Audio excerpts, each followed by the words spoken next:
వాళ్ళు ఊరికి వచ్చి నేను వేరే పని వేసుకుని అందరూ కూర్చుంటారు జీపీ దగ్గర.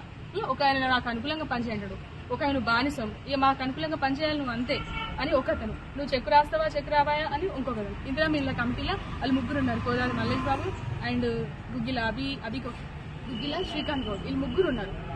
ఆల్రెడీ మనము రిపోర్టు తీసుకున్నప్పుడు గ్రామ సభలలో చదివినాం, అర్హుల లిస్టు చదివినాము.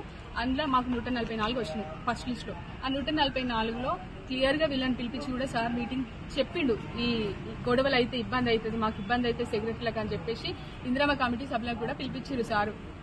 ఈ గైడ్ లైన్స్ ప్రకారం మీకు 24 మా విలేజ్ 24 శాంక్షన్ అని, అవి మీరు సార్ట్అవుట్ చేసి లిస్ట్ ఇవ్వాలమ్మా అని చెప్పారు. చెప్పినప్పుడు ఏ రకంగా చెప్పారు, ఒక ఫ్యామిలీలో ఒకరికి 5-6 ఉండగానే ఒకటే ఇస్తారు. గవర్నమెంట్ ఇండ్లు ఉన్న వాళ్ళు ఇనెలిజిబుల్ అని చెప్పారు. 5 ఎకరాల లోపు కంటే ఎక్కువ ఉన్న వాళ్ళు కూడా ఇనెలిజిబుల్ అని చెప్పారు. అండ్ ఇంకా ఆ ఇంట్లో 4 కంటే ఎక్కువ ఫ్యామిలీ ఉంటే ఎవరికో ఒకరికే వస్తుందని చెప్పారు. ఈ గైడ్ లైన్స్ ప్రకారం నేను ముందు నుంచి చెప్తూనే ఉన్నా, ఫస్ట్ లిస్ట్ ప్రిపేర్ అయ్యేటప్పుడు కూడా వీళ్ళు ఉంటారని చెప్పి క్లియర్ గా చెప్పిన. అడిగిండు ఓకే శ్రీకాంత్ గౌడ్, నా పేరు పెట్టాను అన్నాడు ఫస్ట్ ఎలిజిబుల్ లిస్ట్ ఇచ్చినప్పుడు. మీకు శ్రీకాంత్ గౌడ్ గారు ఆల్రెడీ ఇల్లు ఉంది కదా, ఎట్లా పెడతారు చెప్పండి అని చెప్పిన. నేను లేదు పెట్టి అంతా మేము చూసుకుంటామన్నా, నేను పెట్టలేనని చెప్పిన. గుగ్గిల అభిగౌడ్ కూడా మాకు బిల్డింగ్ ఉంది మా అన్నకు పెట్టన్నాడు. క్లియర్ గా మీరు మీటింగ్లు విన్నారు, అన్ని ఉన్నాయి, మీ అన్నకు మీ నాన్నకి బిల్డింగ్ ఉంది కదా, మీరు మళ్ళీ రేషన్ కార్డు కూడా ఒకటే ఉంది కదా, ఎట్లా ఇస్తారు అని చెప్పిన. ఎందుకంటే ఒకటి జరిగింది, గవర్నమెంట్ చెప్పినప్పుడు నేను చేయాల్సిందే కదా, సంజాయిషి కోరాల్సిన అవసరం ఏముంది చెప్పేసి నేను డైరెక్ట్. అక్కడికి వెళ్ళిన తర్వాత కరెక్టే అమ్మా అది ఇచ్చేది లేదని సార్ కూడా చెప్పారు.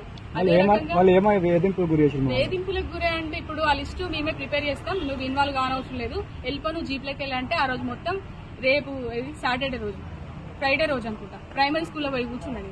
ఇతనేమో చెక్కులు రాయమంటాడు, వాళ్ళేమో కమిటీ అంటారు, పైనుంచి మీ రిపోర్ట్ ఇంకా రాలేదేమని పై అధికారులు. ఏమి వెంటనే సార్ కూడా చెప్తున్నారు, సార్ వీళ్ళు లిస్ట్ ఇవ్వట్లేదు, ఎట్లా సార్ మన లిస్ట్ వాళ్ళ దగ్గరనే ఉంది, వాళ్ళే ఫైనల్ చేస్తామంటున్నారు, నీకు సంబంధం లేదని మాట్లాడి ఇప్పుడు నన్ను ఏం చేయమంటారు అని అంటే, సరే వాళ్ళనైతే వాళ్ళనే ఇవ్వమంటే సాయంత్రం ఈవినింగ్ పోయి ఇచ్చొచ్చింది సార్కు.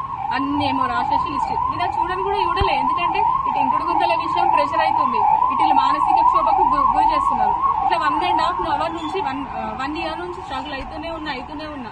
ఇంట్లో చెప్తే అన్ని ఊళ్ళల్లో అట్లనే ఉంటుంది చేసుకోవాలి, ఎందుకంటే